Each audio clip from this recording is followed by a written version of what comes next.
We arrive together here, travellers on life's journey, seekers of meaning, of love, of healing, of justice, and of truth.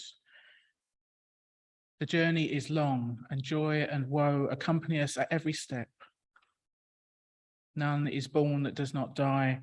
None feels pleasure that does not also feel pain. Numerous are our origins, our paths, and our destinations, and yet happily our ways have joined together here today. Spirit of life, God of all love, may our joining be a blessing. May it bring comfort to those who are in pain. May it bring hope to those who despair. May it bring peace to those who tremble in fear. May it bring wisdom and guidance for our journeys. And though this joining may be for just a moment in time, this moment is all we can ever be certain of. So may we embrace this and every instant of our lives. For these opening words by recently retired Andy Pakula, they welcome all those who have gathered here this morning for our Sunday service. Welcome to those of you who have gathered in person at Essex Church today, and to all those who are joining via Zoom, including our friends from Brighton Unitarians and possibly also Walsham Unitarians. More the merrier. For anyone who doesn't know me, my name's James Blackall, and I'm Ministry Coordinator with Kensington Unitarians. Since we've been holding these hybrid services, I've noticed there are a few regulars joining us online, and we haven't really had a chance to get to know each other yet. So please know that we see you and we appreciate you, and it would be great to find out more about how you found us and how you're doing. So please do drop us a line, or perhaps come along to one of our other groups so we can have a chat. Whoever you are, however you are, wherever you are welcome with us this morning, just as you are. I hope each and every one finds something of what you most need here this morning. The service today is titled Simple Pleasures, and the intention behind this service is that during these times when the news is pretty relentlessly grim, for many of us there are worries about the cost of living crisis and many other things, we might be glad of a service which focuses on the little sources of uplift that are still available to us in daily life, pleasures we can access without spending money on the whole. And this morning, we're going to hear some mini reflections from several members of the Kensington congregation, Liz and Teresa and Marianne. And we also have a guest contribution from the Brighton congregation. Matthew's going to be sharing with us as well. But let's take a moment before we go any further to settle ourselves, to arrive and prepare ourselves to worship together. Take one conscious breath.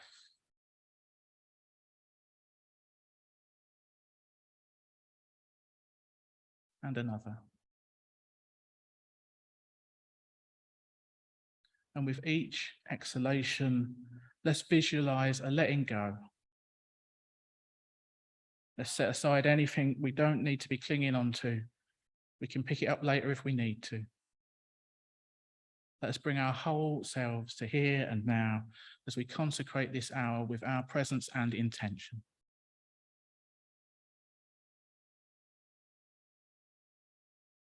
I'm going to light our chalice flame now, as I do each time we gather. It's a simple ritual that connects us in solidarity with Unitarians and Unitarian Universalists the world over. It reminds us of the proudly progressive religious tradition of which this gathering is part.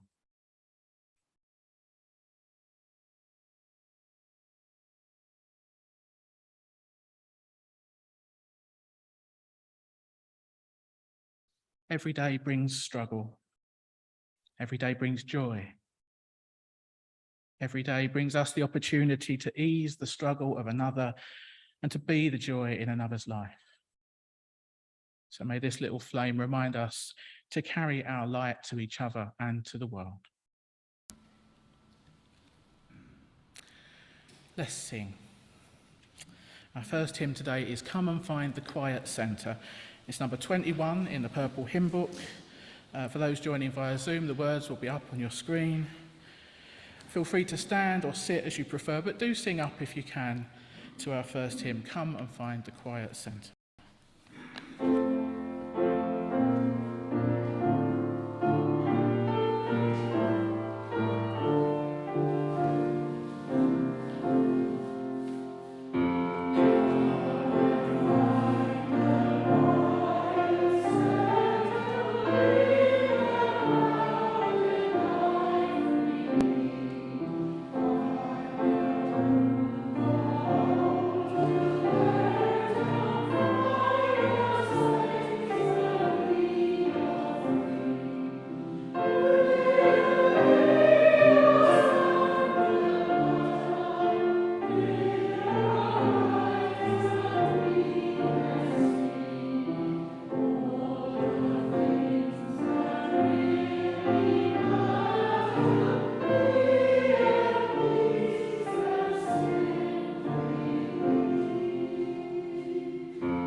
So let's take all those joys and concerns, both spoken and unspoken, into an extended time of prayer now, which is based on some words by Bruce Southworth. You might want to adjust your position for comfort. You might want to close your eyes. You might want to put down anything you don't need to be holding. Perhaps there's a posture that helps you feel more prayerful. Whatever helps you to get into the right state of body and mind for us to pray together now, to be fully present in this sacred time and space with ourselves, with each other, and with that which is both within us and beyond us. Spirit of life, God of all love, in whom we live and move and have our being. As we turn our full attention to you, the light within and without, we tune into the depths of this life and the greater wisdom to which and through which we are all so intimately connected. Be with us now as we allow ourselves to drop into the silence and the stillness at the very center of our being.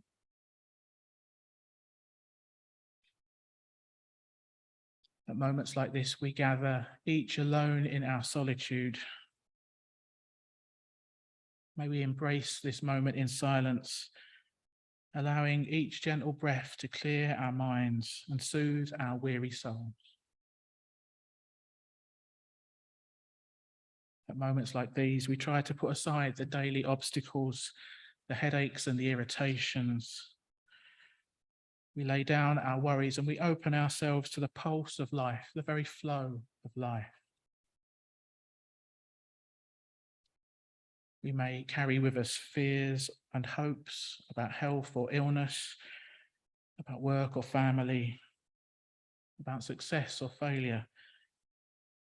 And for a moment, we seek to set all that aside too, and take this time to nurture our deepest selves. We know that we need one another, but we must keep faith with one another if we are to keep faith with the world, to play our part and to do the work of love.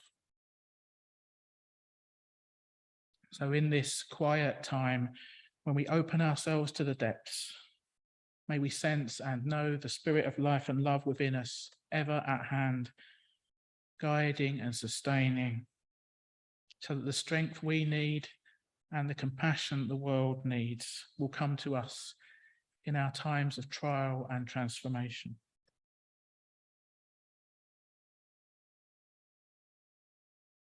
Let's take a few quiet moments now to look back over the week just gone and take stock of it all. All the everyday cares and concerns of our own lives, and all those concentric circles of concern that ripple outwards through our communities till they enfold the entire world and all those lives which ultimately touch our own. Let's take a while to sit quietly in prayer with all that's on our heart this day.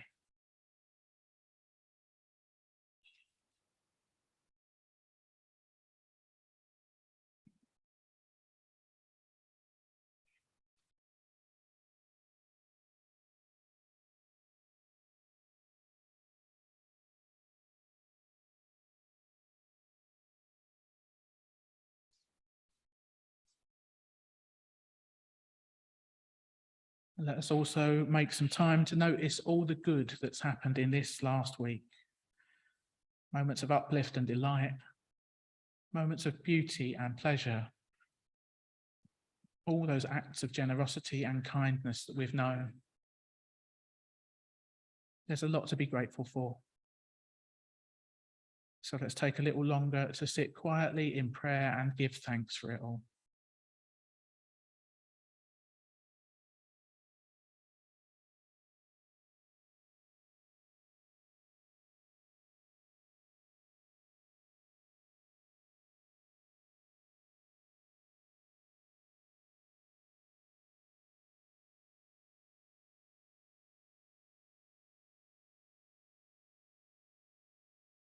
Spirit of life, God of all love, as this time of prayer draws to a close, we offer up our joys and our concerns, our hopes and our fears, our beauty and our brokenness, and we call on you for insight, healing and renewal.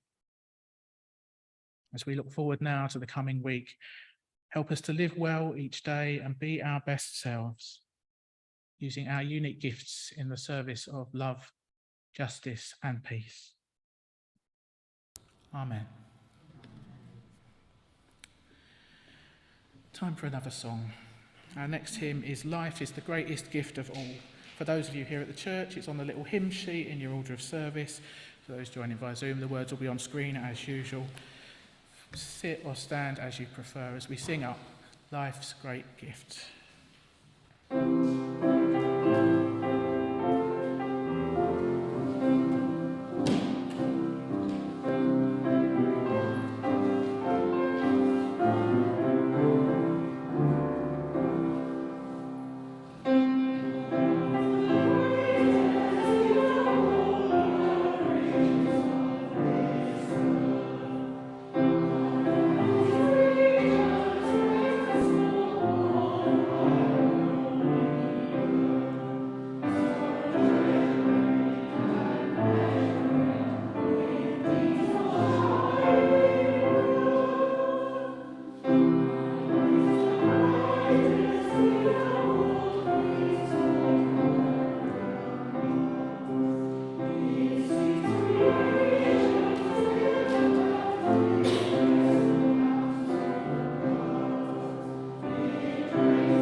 Simple pleasures. Simple pleasures is a topic that seems to be becoming more and more popular nowadays. My theory is part of the interest is the concern people have that our lives seem to be ever more pressurised and commercialised. As I write this, shops have already started their Christmas sales campaigns. But also, the current economic climate and general tightening of belts is making people think more about enjoyable activities that they can do for free.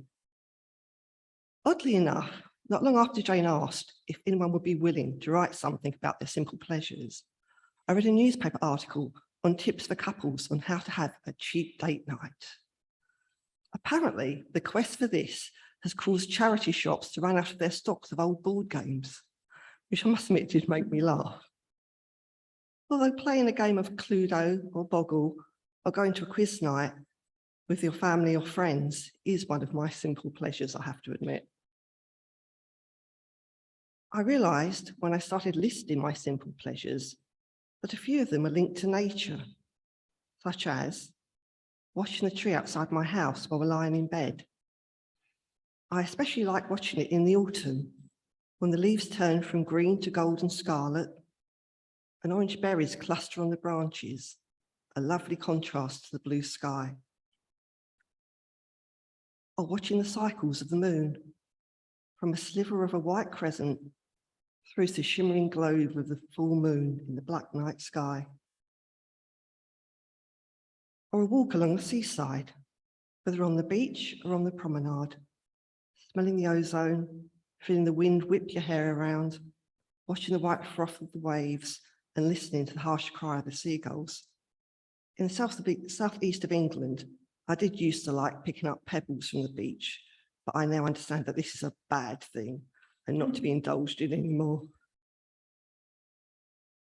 Another simple pleasure is that of reading a favourite novel that I've read many times before, but knowing that I would enjoy reading it once again. I've read Pride and Prejudice many times, but it never fails to entertain me or take me to another world. And at the moment, when life is quite stressful due to an overrunning building project at my home, I find that taking a long soak in a warm bath really helps reduce my stress levels. I also think that simple pleasures help to keep me from becoming too despondent and helps to shore me up against the cruelty and sadness of the world and stops me falling into cynicism or despair.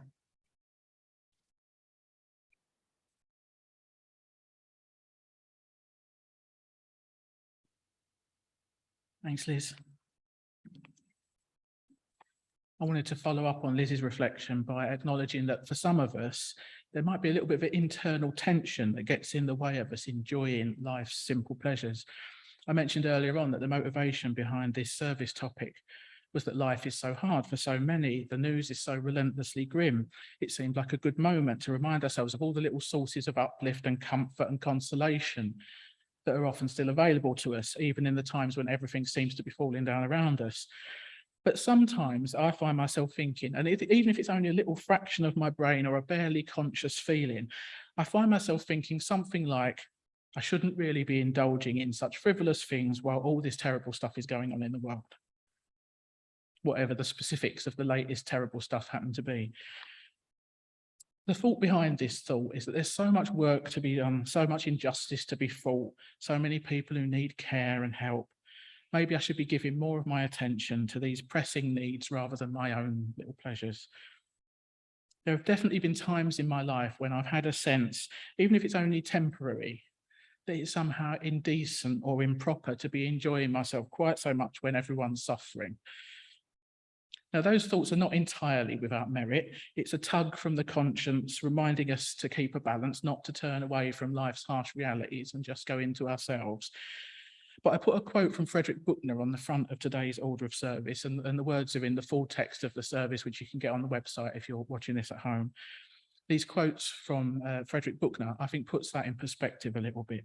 He says, "The world is full of suffering indeed, and to turn our backs on it is to work a terrible unkindness, maybe almost more on ourselves than on the world. But life indeed is also to be enjoyed. I suspect that may even be the whole point of it." Words from Frederick Buechner. So my intention with my mini reflection is almost to give out a permission slip addressed to myself and anyone else who feels the slightest qualm about making time and space in their lives for pleasure. We are still allowed to enjoy ourselves. Those of us who are activists in any sense, those who are concerned with making the world a better place, standing up against the myriad injustices that we're all too painfully aware of, let's also be aware that activist burnout is a thing, and that we all need to step back and recharge on a regular basis for any sort of activism to be sustainable anyway. Even if we can only manage micro moments of pleasure in our days, sitting quietly at the back door or on our balcony with a nice cup of tea, or letting our hair down and dancing around the front room to the hits of the 80s. Those sort of pleasures are a vital part of what a balanced life is all about, and we mustn't deny ourselves that. I wonder if any of you have read Pleasure Activism by Adrienne Marie Brown.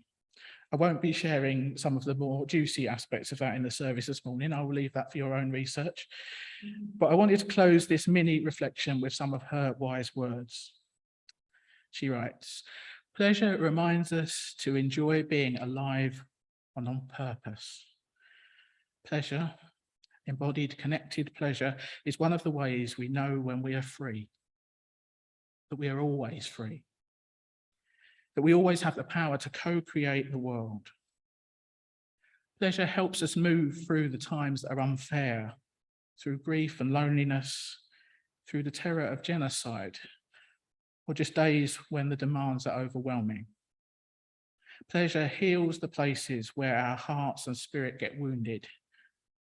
Pleasure reminds us that even in the dark, we are alive. Pleasure is a medicine for the suffering that is absolutely promised in life. Pleasure is the point. Feeling good is not frivolous, it is freedom." Words from Pleasure Activism by Adrienne Marie Brown. So let's take those thoughts into a time of meditation. I'm simply going to repeat some of those thoughts from Adrienne Marie Brown and invite you to spend some time reflecting on the sources of pleasure in your own life. This will take us into a few minutes of shared silence and stillness. That'll end with the sound of a bell, and then we'll hear an unfamiliar arrangement of a familiar tune from Sandra as our musical interlude today. So again, let's each do what we need to do to get comfortable. Might want to put down anything you don't need to be holding so that you can really ground and center yourself. You might want to put your feet on the floor. You might want to close your eyes. And as I always say, the words and the silence and the music, they're an offering. It's a time for you to meditate in the way that works best for you. Adrienne Marie Brown reminds us, pleasure helps us move through the times that are unfair, through grief and loneliness, through the terror of genocide, or just days when the demands are overwhelming. Pleasure heals the places where our heart and spirit get wounded. Pleasure reminds us that even in the dark, we are alive.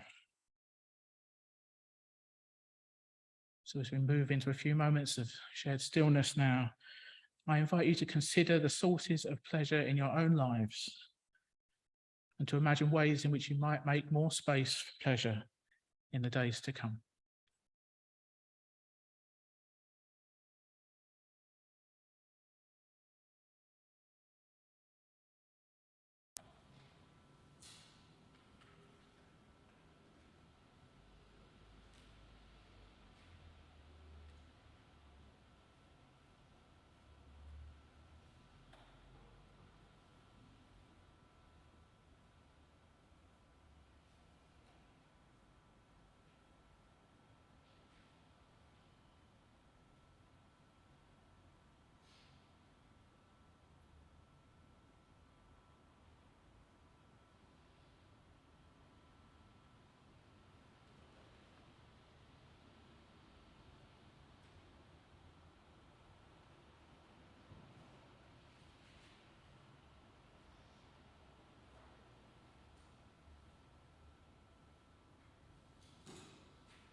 Thanks, Sandra. Thanks especially for your patience with my outlandish music request.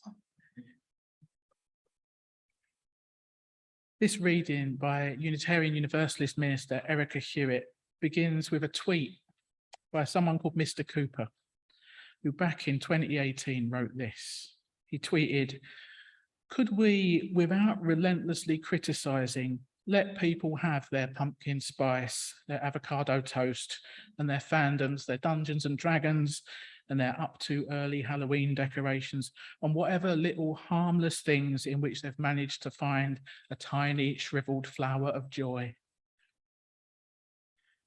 Erica Hewitt continues, "To date, about 300,000 people have liked this tweet, and I did too.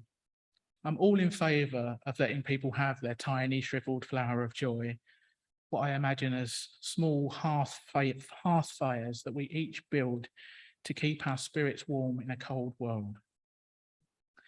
What a surprise. It didn't take the Twitterverse long to pile on Mr. Cooper, first for spelling avocado wrong.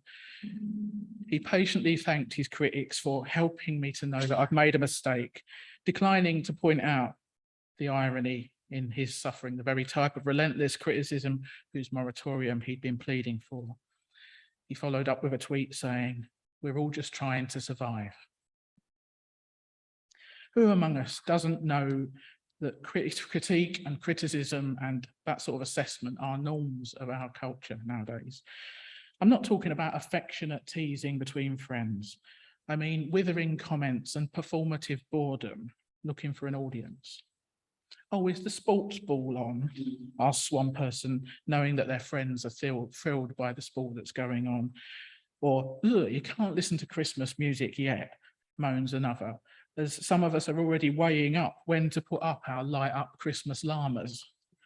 The author of this piece, Erica Hewitt, says, "Yes, you read that correctly. I have two light up Christmas llamas. Their names are Biff and Nesta."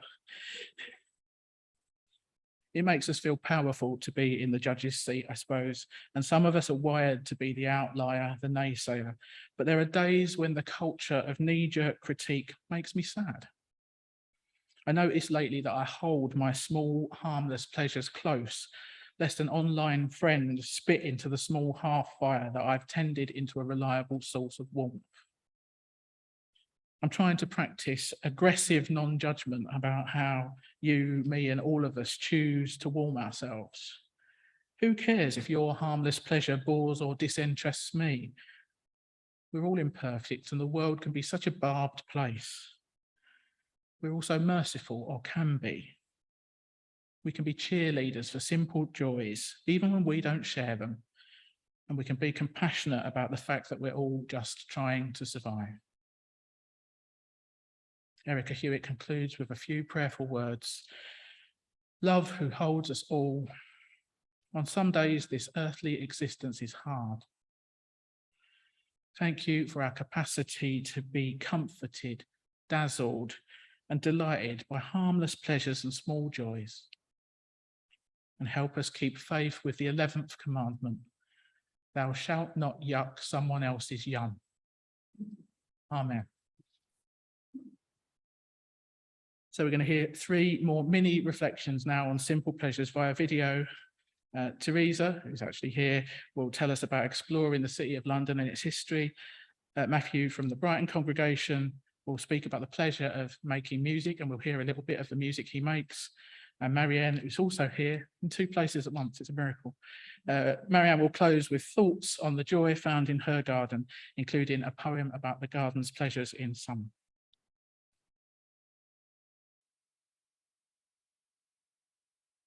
Good morning.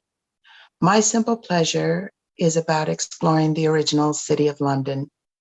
It all started off pretty innocently. Using Google Maps, I learned that there are turquoise icons that will pop up. These show you places of cultural or historic relevance. And in quiet times, I would start investigating the turquoise icons on my phone. And then as I became intrigued, I would save them. Well, one day I went near the Barbican to find a Banksy that was inspired by a Basquiat exhibition that had been at the Barbican. I was so intrigued that I had been walking by this and had never looked up once to notice. And that started. Then many a Saturday, I would meet a friend of mine at Liverpool Street. And if the weather was good, we would wander and walk and talk. And we started noticing churches and reading their bios. And then I started going without my friend because I would spend so long just wandering around without a plan. I enjoy walking around the city on the weekends, looking at the architectural features, like the carvings of lion heads and cherubs. The more I walked around, the more I started to get interested in what had happened in all these alleys and interesting twisting roads. Next was taking a walking tour and hoping to get some answers to my nerdy questions about what I was seeing. That walk got me even more interested in the history of the city. But it was a visit to the Museum of London where I really started to ask questions like, why is Moorgate called Moorgate? Was there a settlement of Moors here? After all, an African Roman general had founded Londinium. So I was intrigued. Just for the record, it was named Moorgate because there were muddy fields and not because of Moors. But I didn't know that at the time. And it was the spark that got me to continue around the city, finding the sites of other Roman and medieval gates, the original gates of the city of London. And once I did that walk of the gates, I found a real passion for wandering and learning more about the incredible tidbits each time.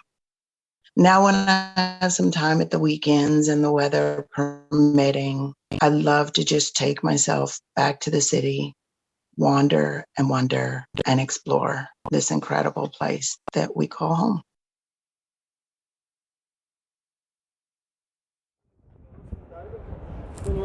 Here's the video of a portion of the original Roman, which became medieval London's wall, just across from Tower.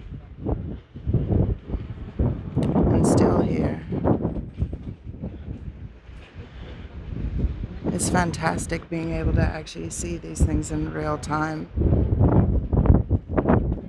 Be able to see the materials and that it's all juxtaposed with traffic, cars and people just moving right around it. And here's a piece of the gate that was here. It's a medieval gate. And it's here just in front of the tower.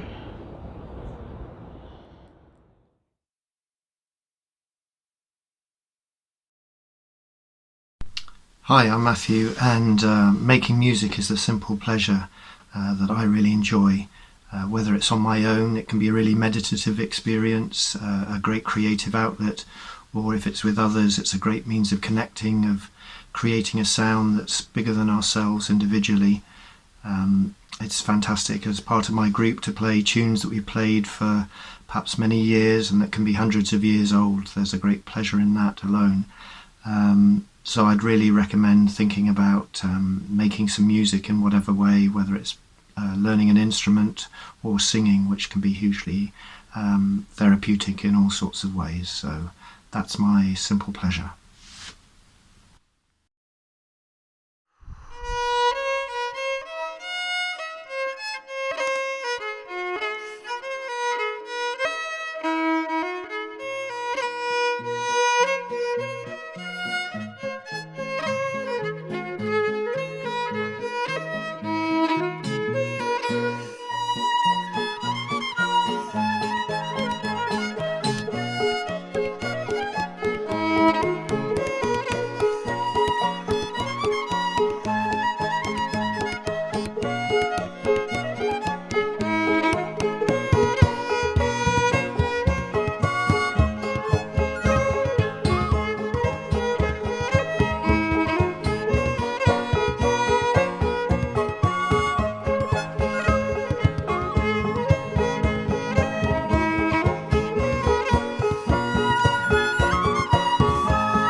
Small pleasures. When I first saw my garden many years ago, it was the month of May and every bush was in bloom. It was raining a little and the scent of flowers was overwhelming. That had to be my garden. The house had been owned by an Italian gentleman and he had designed it as a formal garden with cypresses and roses.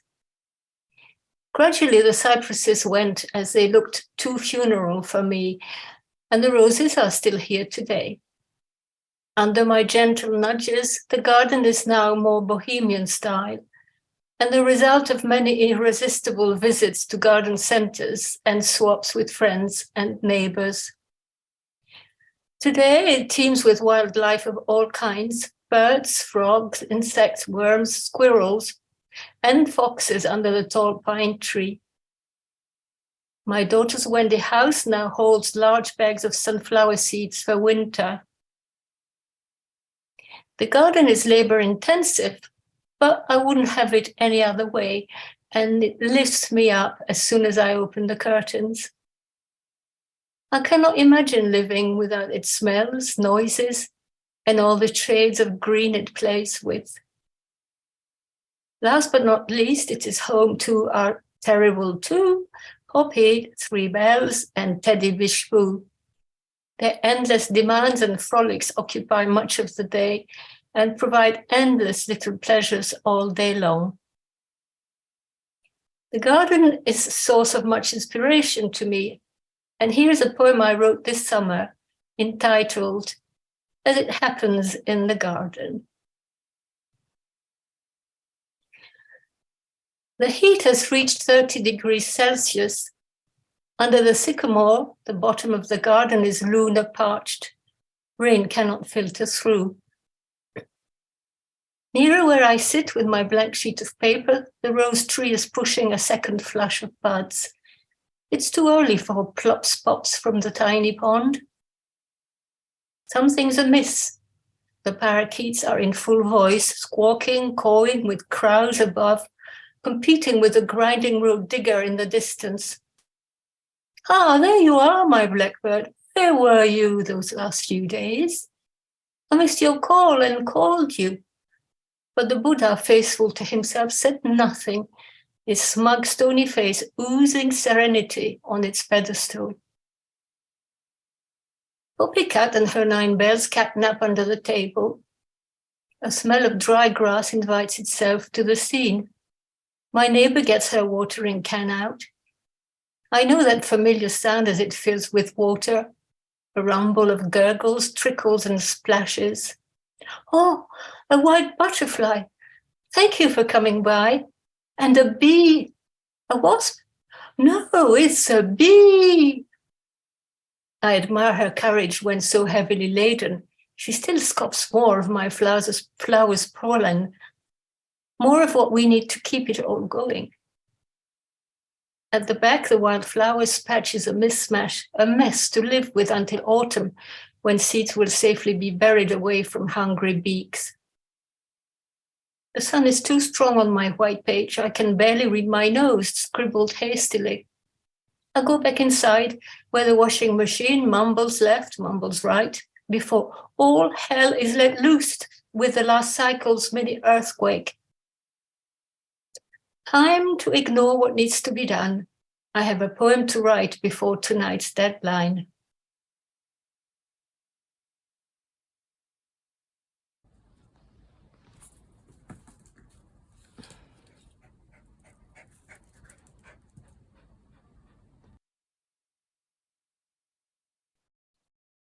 So thanks to Marianne and Matthew and Teresa for your contributions. Sorry, we had a small technical hitch during Marianne's video. All the videos will be on the church website by later today. And I noticed there were some queries on Zoom about Matthew's band. That tune and several others are all on YouTube, which is where I downloaded it from. So you can always hear more of Skylark later on. One last hymn then.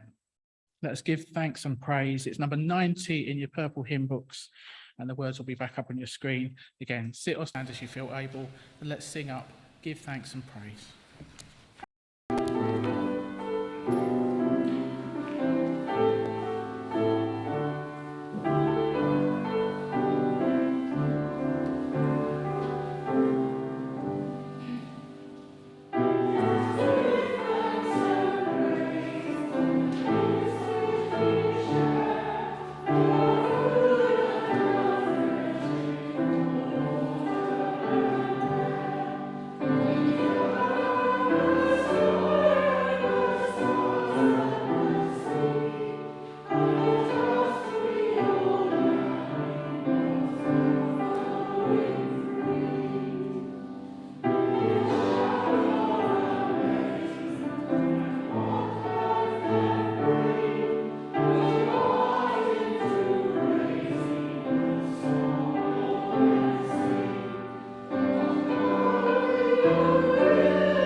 Just a few announcements now.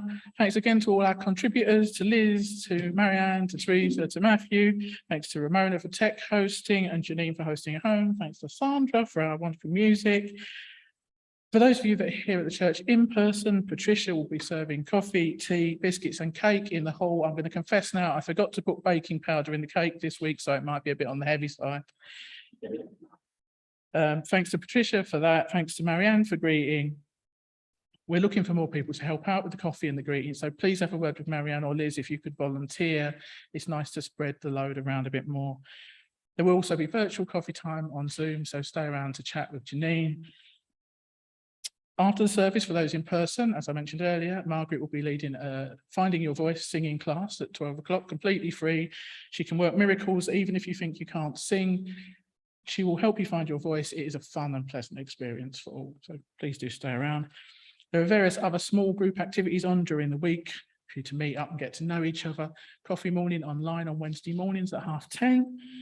And there are still spaces left to sign up for Heart and Soul, which is our online contemplative spiritual gathering. That's about an hour and a half, either on Sunday night or Friday night, to explore a theme and spend a lot of time in a contemplative space, praying and sharing together. It's the best way really to get to know people at a deeper level. This week's theme is belief. So let me know if you want to sign up for that and I can still send you the link. Next week's hybrid service will be the first one in Advent. How did that happen? And the theme is Be Prepared. So do come along for that. Details of all those activities are on the back of your order of service and also in the Friday email. Looking further ahead, we're going to have our traditional candlelit Christmas Eve service, 5 o'clock on Christmas Eve. And Heidi has kindly offered to organise a dinner at the Mall Tavern, the pub across the road, after the candlelit service. So if you want to join her, let her know soon so that she can book that up. And looking even further ahead, I'm going to offer an online workshop on New Year's Eve, a mini retreat from 2 to 5 p.m, reflecting on the turning of the year. It'll be a gentle meditative space with a little bit of sharing New Year's Eve on Zoom. Let me know if you want to be involved in that and I will let you know how to join. Just get it in your diaries for now and we'll work out the details later. And that's welcome. Anyone's welcome. If any Brightonians want to join us as well, that's open to all. The congregation very much has a life beyond Sunday mornings. We encourage you to keep in touch, look out for each other, do what you can to nurture the supportive connections that we all need. I think that's everything. Just our brief closing words and closing music now. Our gathering ends. May we go forth thankful for the life sustaining and renewing us, receptive to the grace surrounding and surprising us, and attentive to the many gifts and possibilities that surround us along the way. Amen.